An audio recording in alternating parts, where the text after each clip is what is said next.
my parents split up and my mum was going crazy at me all the time for no particular reason, and even when I didn't do something wrong. So I thought, stuff it, I left. I couldn't cope with the family and with with my dad's girlfriend. She's been accusing a lot of things, hurting a lot of friends of mine. Dad and I were having a lot of arguments, and they were sort of, it was really going nowhere, the relationship, and eventually, because he was the head of the household and what he said did go, he was just like, okay, this isn't working, you go. Oh, because my stepdad had a big fight with him. I had a fight with my mum and it didn't work out at home, so that's why I left. I had a few problems at home, but I didn't connect with my stepfather, so didn't really like it that much, so kept fighting with Mum and just told him I'm moving. Mum just kept laughing and she said, no, you won't.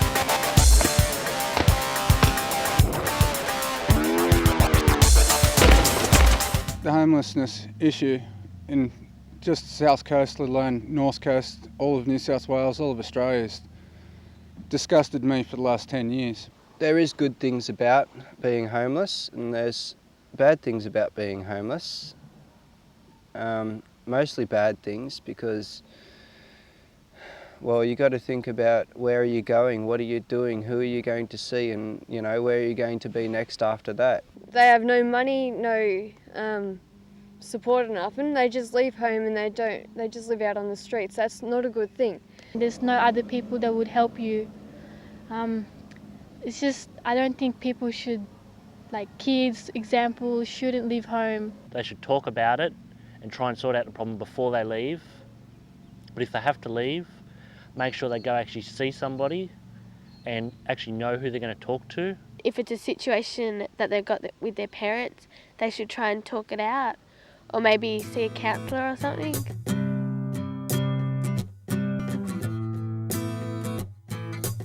So Robert, how long have you been away from home now? For about 3 weeks now.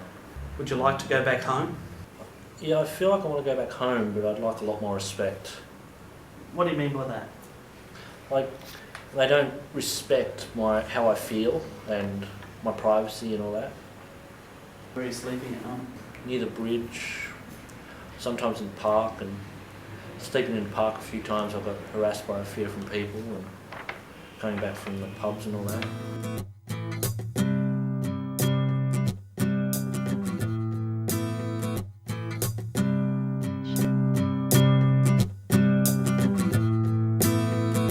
I got a phone call from Shoal Care because he's 15, saying that he was staying with them and he was classified as homeless. So I went in and I just sort of saw him and asked him if he needed anything, and just asked him if he was all right. I knew that it was time to let go, and he had to make his own mistakes. So how did you feel when Jesse left home? I was quite shocked actually, because we'd always got on very well and we've always been very close family. It shocked me. That was the first thing I felt. He got beaten up a couple of times because he was drinking, and he sort of went full on into the freedom bit. When he was bruised, I just asked him, did he need me? And when he had a hangover, I sort of gave him a couple of tips and asked him if he needed me, and he didn't. So, and I just backed off and kept it as low key as I could, not made a big deal of it. And now, I think because I did that, he's now able to come to me. And he's never going to tell me everything because he's a separate person.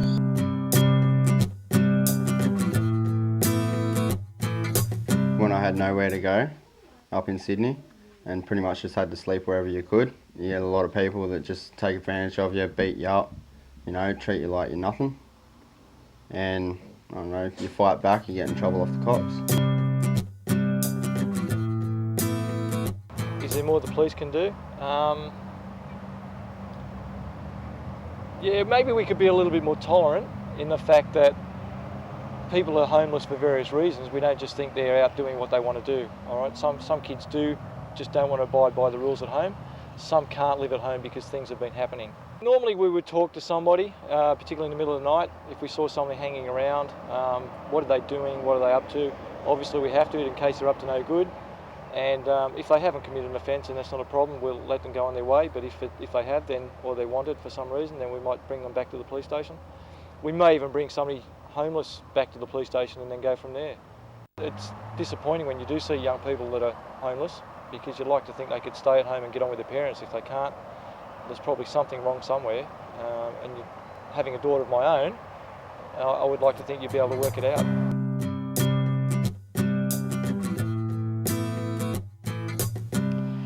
We can't work with any youth until they're mandated by the court, and then we have input into supervision and supporting youth. Have you had many parents come out in support of their kids?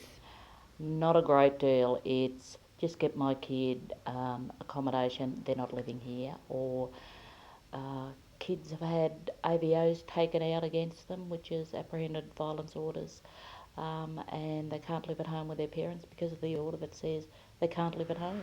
Do you have any words of advice for the youth that come here? Truly make the effort to get on with your parents, because you won't get any accommodation in your name till you're 18, and just remember, try and get it for yourself, not all the hangers-on, because it's the hanger. You might be okay as a tenant, but the hangers-on can smash a place, burn it, you name it, trash it, and you're the one that's out again, and you're the one that's looking for accommodation. I wasted so much money over the years, like so much, incredible amounts of money on just partying and paying for my mates because they wouldn't get off their ass and get a job and stuff like that.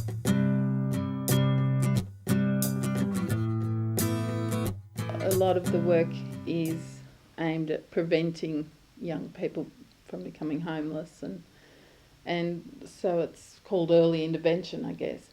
But a lot of it is around listening to what's happening when a young person is at risk of homelessness. It's work that has to be fairly flexible to respond to each different family, because different families have different sorts of issues, and so sometimes it can be just a whole lot of stuff has built up and things have gotten to a point where nobody's talking anymore and people are just yelling at each other, and sometimes the young person doesn't have a voice, so I need to be able to make sure that the young person is able to articulate how they're feeling and what's happening and why it's got to that point, how it came to be like that.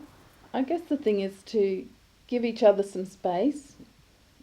Don't get in each other's face. Try and step back and calm yourself down before you talk about something that's a problem. That would be a big help. Most families find that helpful. You know what's best for you, and you always do what's best for you, like in the long run. Yeah. I always knew I wasn't going to end up staying the way I was for the rest of my life, but I wish I realised earlier and got my act together earlier. Yes, there is support out there, but there's limited support, and if you've got somewhere to stay, then hold on to it. If you can stay with your family, and if there are problems, just work them out. Don't let them escalate. Don't do it. Don't leave home. Don't do what I did.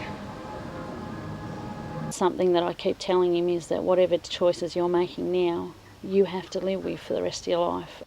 Get a job. That's where it all starts. Can't do anything without money and respect. Well, at my age, it's okay now, being 21 and having a baby.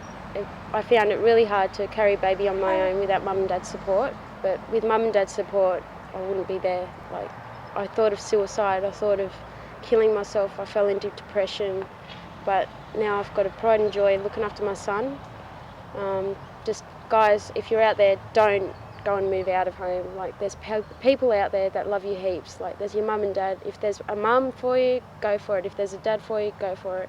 Basically, I think people sometimes forget that it is a family and that they do love each other, and often when people are reminded of those things, they become quite tearful and agree that they are.